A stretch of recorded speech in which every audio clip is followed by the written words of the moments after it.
ঐতিহ্যবাহী খেলা হিসেবে একসময় চট্টগ্রামের পাড়ায় পাড়ায় ও বিভিন্ন এলাকায় বলি খেলা ছিল খুবই জনপ্রিয়।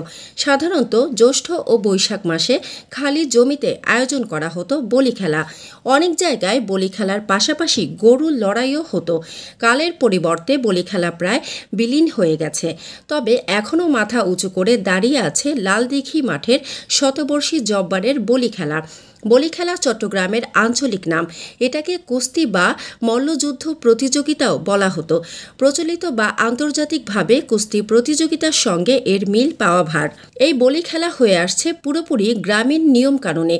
নির্মল বিনোদনই কেবল নয়, শোষণকারীদের বিপক্ষে শক্তিমত্তা প্রদর্শনের জন্য নিজেকে কিংবা সমাজকে তৈরি করার প্রচেষ্টাও ছিল এই মল্লযুদ্ধে। ঢোলবাদনের মধ্য দিয়ে বিভিন্ন পাড়া থেকে বলিরা খেলার স্থানে ভিড় করতেন। যারা বলি খেলা দিতেন তারা সোনার অথবা রূপার মেডেল পুরস্কার হিসেবে রাখতেন। মাটি খুঁড়ে ধুলাময় করে রিং তৈরি করা হতো যাতে বলিরা ব্যথা না পান।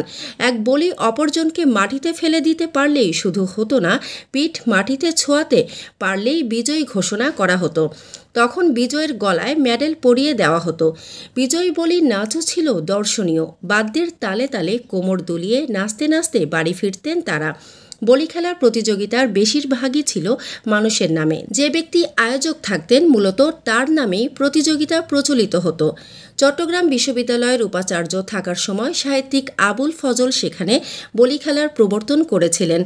এতে ছাত্ররাও অংশ নিতেন, তবে তা কয়েক বছর পর বন্ধ হয়ে যায়। মানসম্মত হাঁস ও মোরগের চাহিদা পূরণ করতে আল আমিন হালাল লাইফ পোল্ট্রি রয়েছে আপনারই পাশে। আমরা হাঁস, মোরগ, কবুতর, কোয়েল, টার্কি ও খরগোশ পাইকারি মূল্যে বিক্রয় করি।